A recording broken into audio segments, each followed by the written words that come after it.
Today, the latest weapons, coupled with the fighting skill of the American soldier, stand ready, on the alert all over the world to defend this country, you, the American people, against aggression. This is The Big Picture, an official television report to the nation from the United States Army. Now, to show you part of the big picture, here is Sergeant Stuart Queen. The people of Japan are famed throughout the world for their unique contribution to the art of self-defense. Two Japanese words, judo and jujitsu, are heard wherever individuals learn to defend themselves from violence. Today, we are going to see what the people of Japan have been doing to provide for their collective defense, as we watch recent training maneuvers of some Japanese soldiers who are part of what is known appropriately as the Japanese Self-Defense Forces.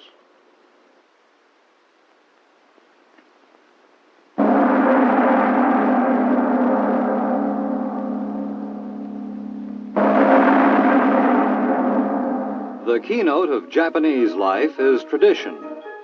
This most modern of Asian nations is also the land where ancient lore and manners are venerated more, perhaps, than anywhere else in the world. To make the dead past an integral part of the living present has always been a unique Japanese gift.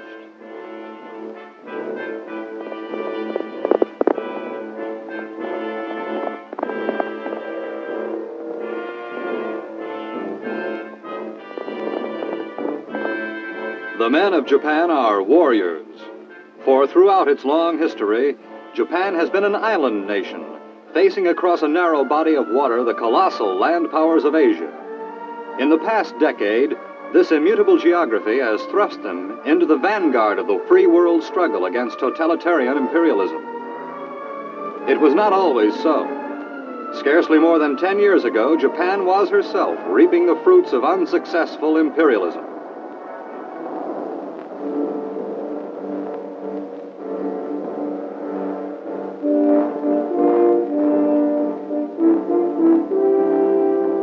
This was the heritage left to a defeated, frightened people by a small band of ruthless warlords, destroyed by the war they themselves had launched.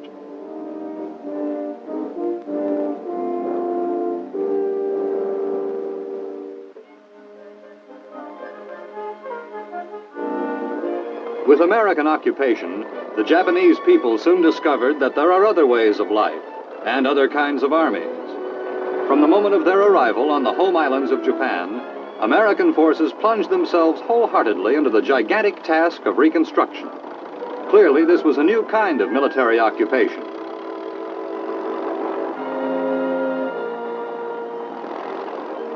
Thus encouraged, the Japanese people themselves soon went to work.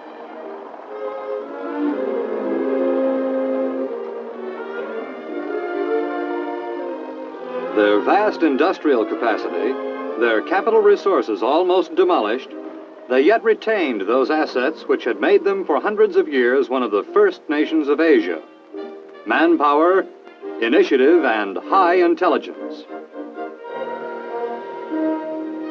Japan's industrialists have, since the 19th century, been mastering the techniques of modern industrial production. The war set them back several years, but with American help, they have been quick to catch up.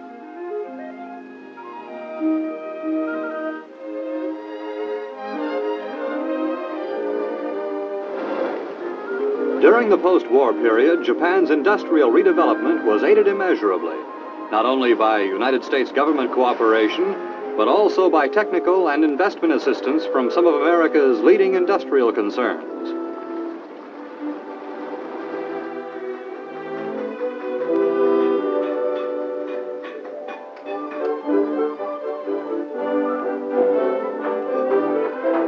In times past, the affinity of the Japanese people for modern industrial production served to make theirs the strongest nation in Asia. With the redevelopment of industrial capacity, the rebirth of Japanese heavy industry, this small island nation is again demonstrating that she is unsurpassed in all Asia in knowledge of mass production methods. Shipbuilding is a major part of Japan's heavy industry. Its post-war revival was essential if Japan were to again possess a merchant fleet to carry her exports to world markets.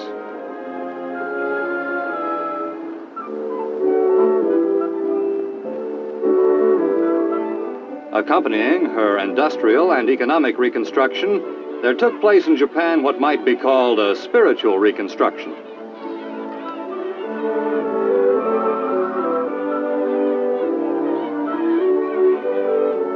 From his former enemy, the Japanese man in the street began to learn what it means to be free, to no longer cringe in the presence of authority, to see the policeman and the soldier come as friends, not as the instruments of tyrannical oppression.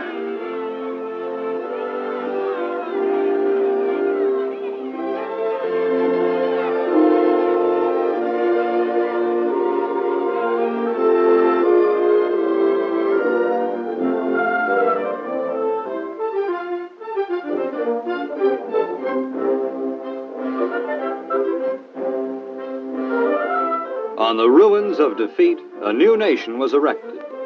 It is a nation of free people, a happier people, a people with new friends. Since the formal signing of peace in 1952, Japan has emerged as an important ally of the nations resisting communist expansion. In preparation for her return to full sovereignty, Japan had begun in 1946 to build the nucleus of a well-organized, well-trained national police.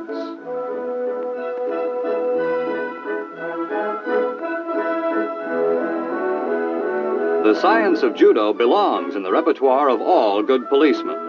Japan is perhaps the one place where this art comes naturally.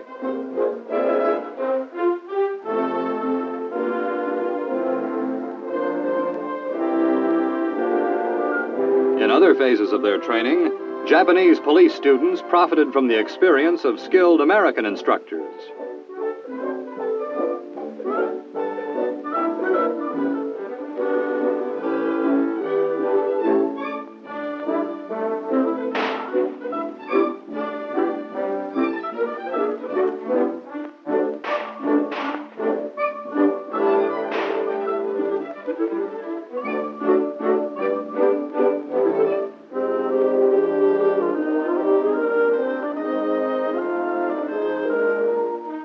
From this small post-war police corps was destined to grow the tightly organized and well-drilled Japanese self-defense force.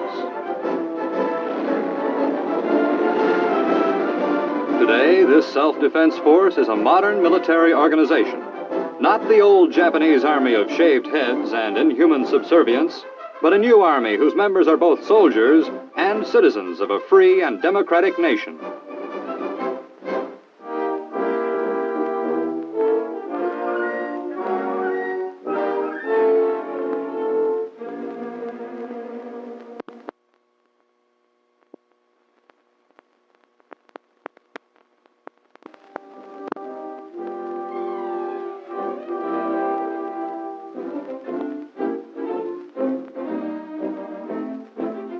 This unique bayonet drill is part of the training at Camp Fuji, formed in 1954 as the Ground Self-Defense Combined Arms School.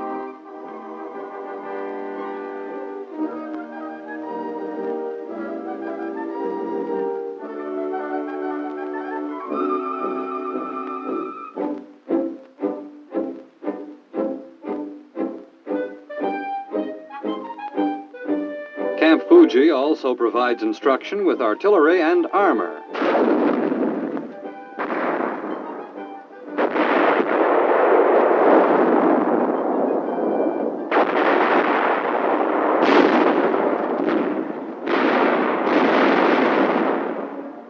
Proper maintenance of equipment is no less important than its use.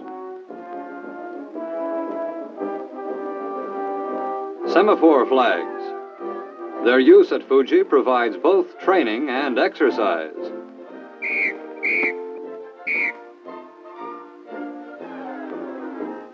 This is pure exercise.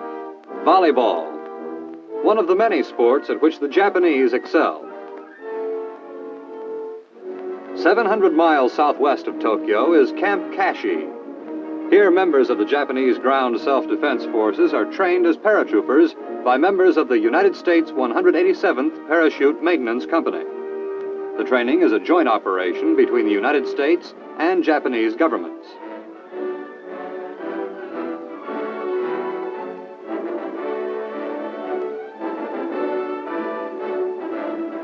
Among the United States instructors are career paratroopers with as many as 200 to 300 jumps to their credit.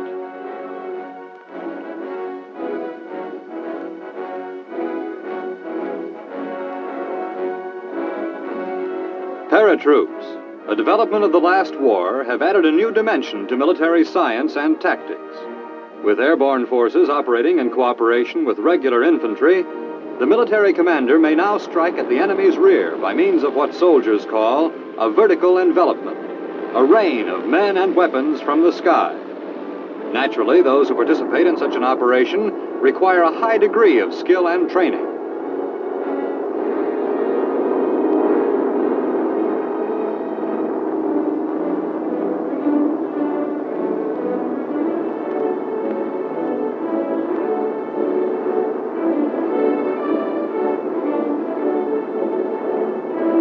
The first objective of a paratroop unit is usually an airfield or other spot suitable for glider and airplane landings, where additional infantrymen can be flown in, and later cargo planes with reinforcing supplies and troops.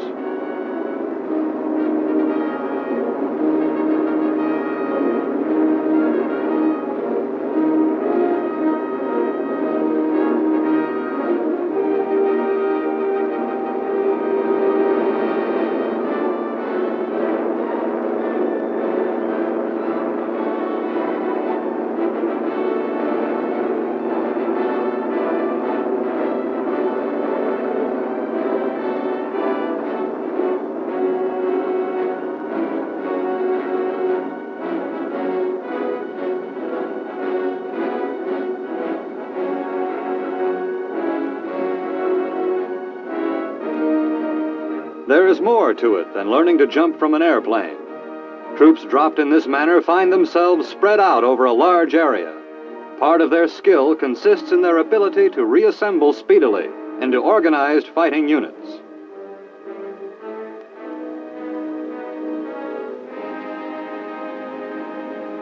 The Japanese soldier takes well to paratroop training, as indeed he does to nearly all his training. The rapid learning ability of the Japanese people is almost proverbial.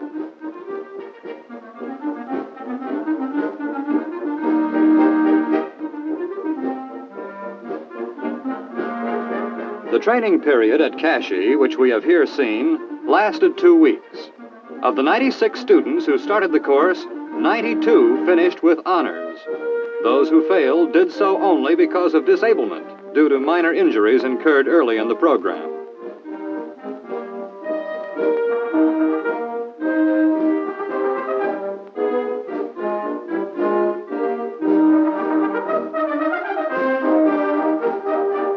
The man with wings, in whatever army, belongs to a proud fraternity.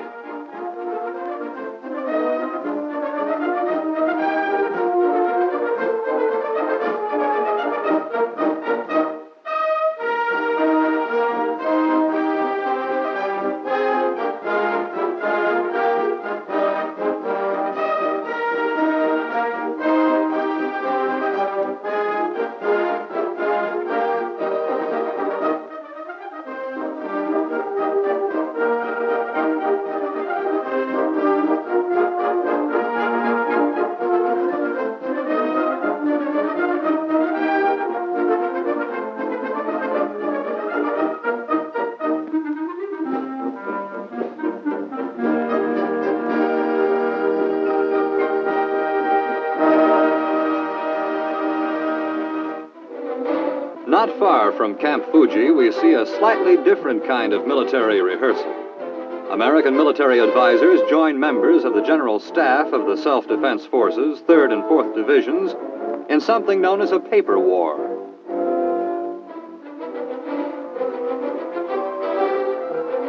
A paper war does not, as you might expect, have anything to do with red tape, although that too is an enemy with which all high-ranking officers must someday learn to deal. The kind of paper war we are witnessing here is a common device used by military commanders to study tactical and logistical problems. A commander's ability to resolve these problems properly and quickly is what will in the end decide whether the courage of his men shall result in victory or merely a futile sacrifice.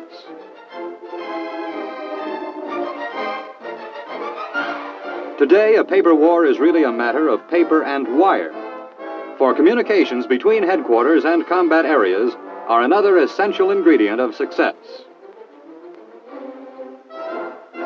Some things are the same in every army.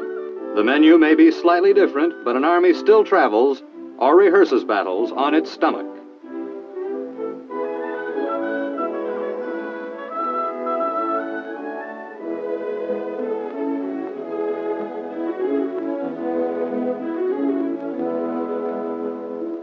This is Camp Ashigawa. It is located on Hokkaido, Japan's northernmost home island. Here we find the 2nd Division of the Ground Self-Defense Forces Northern Corps. Among the units in training at Ashigawa are the Self-Defense Force Engineers.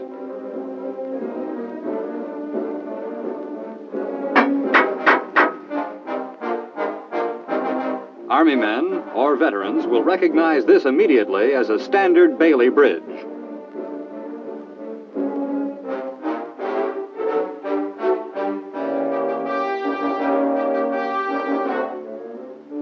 Few things test an Army's ability in the field to a greater degree than does the need for quick construction of heavy-duty bridges. The Bailey Bridge may be a modern innovation, but bridge building itself is no new art in the Orient. The men of Asia were building ingenious bridges long before Western nations emerged from primitive barbarism. From Asia came originally the engineering principles still used in the most common types of modern bridges: the suspension bridge and the cantilever.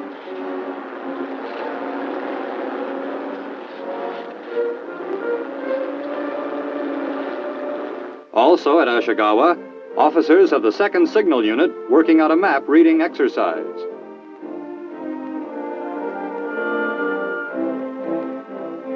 Members of the 2nd Artillery Regiment perform a practical exercise in emplacing and setting up a howitzer.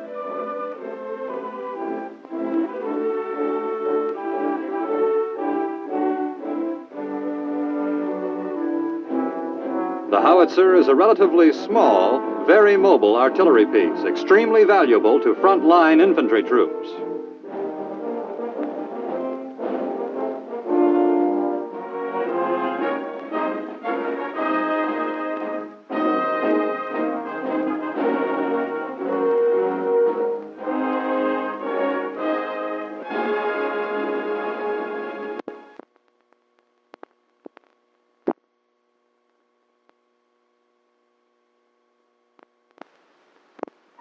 The 2nd Division at Ashigawa also includes an aviation section. This is a demonstration of emergency procedures for sending and receiving messages from ground to air. The message is in a metal tube suspended between the 2 poles.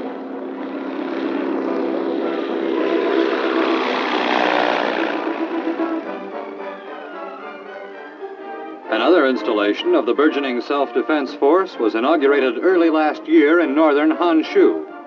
This is Camp Tragajo.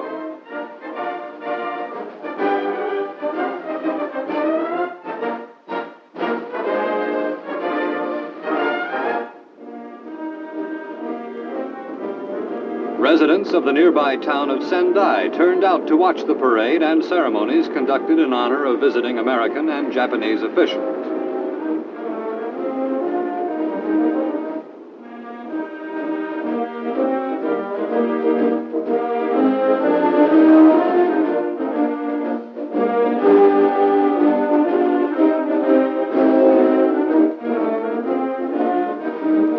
For the ceremony were numerous high-ranking Japanese officers, along with United States Generals Orlando Troxell and Herbert Vander.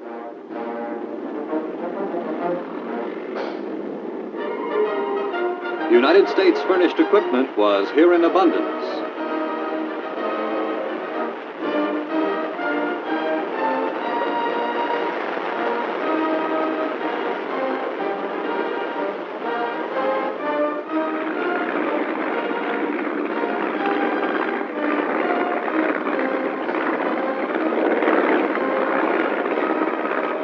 Rumoi, a town of some 30,000 on the west coast of the island of Hokkaido.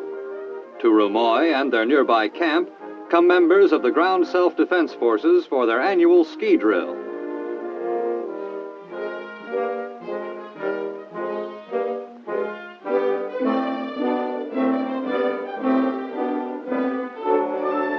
Ski troops are another of those units which, like paratroops, seem to constitute a special fraternity within whatever military organization they are a part. Such training develops a strong feeling of pride among the men, nor is their pride wholly unjustified. Mountain terrain, which is the usual destination of the ski trooper, is rugged going under the best of conditions. In snow and cold, weighted down by heavy military equipment, only the strong and agile can hope to long survive, let alone fight an armed engagement.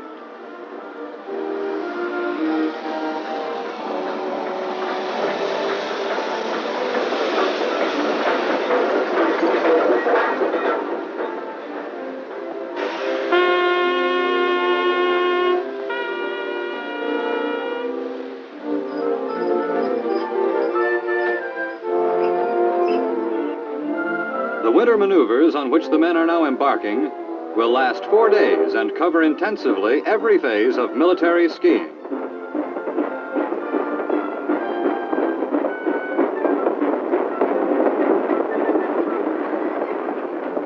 Even simple skiing on the level can be a challenging task, as neophyte skiers are constantly discovering.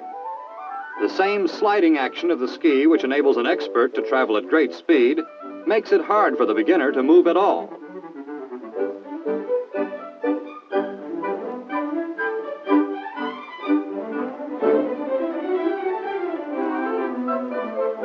Add to the basic problems of skiing the weight of, say, a machine gun, and you have the reason why even an average military skier must be something of an expert.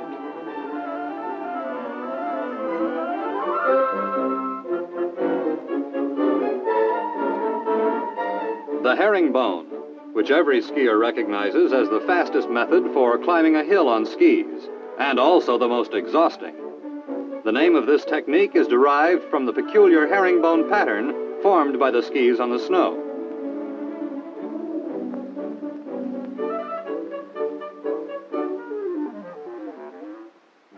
From the crest of the hill, a mortar squad will make a straight downhill run and set up its weapon.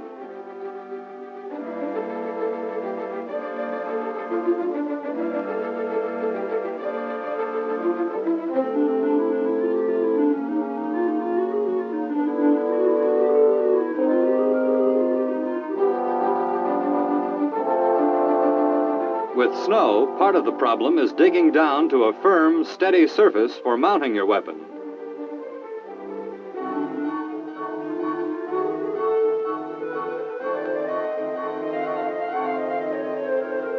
The mortar is a weapon known universally as the infantryman's personal artillery piece.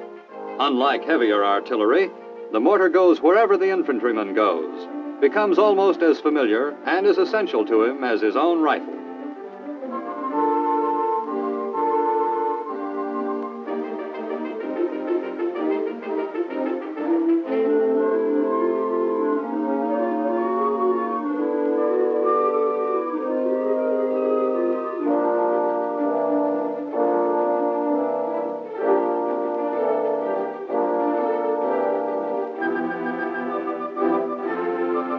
The heavy machine gun squad repeats the same maneuver, a straight downhill run on skis, followed by rapid emplacement of their weapon.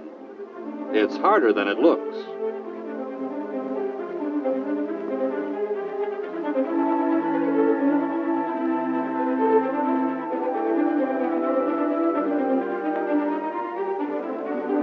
Infantry on skis. Their mission is what an infantryman's mission has always been: to engage the enemy at close quarters and capture or destroy him. But fighting on skis requires certain specialized skills, tricks of the trade which even an expert skier must learn.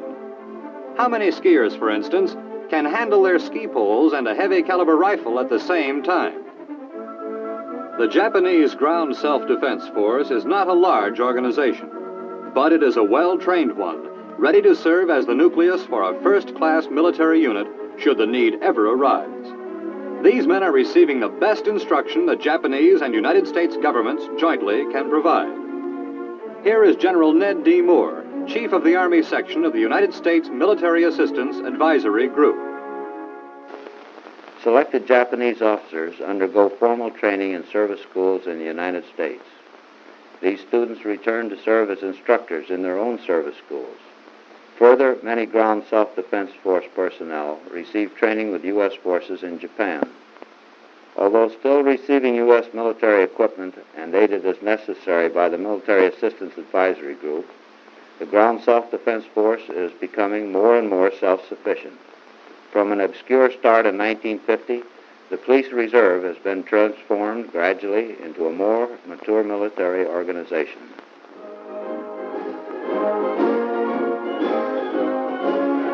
The Ground Self-Defense Force is a different army from that which paraded through Japanese streets in the days of the old imperial power. An integral part of a new and democratic Japan. It is an army whose first duty is defending the newfound freedom of the ordinary Japanese citizen.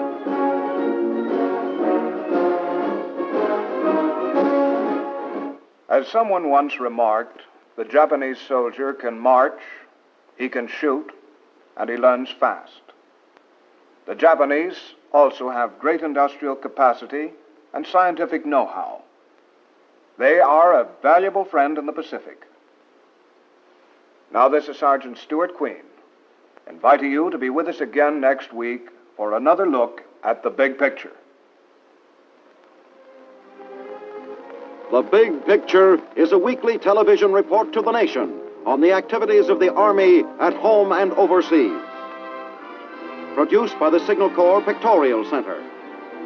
Presented by the United States Army in cooperation with this station. You too can be an important part of the big picture.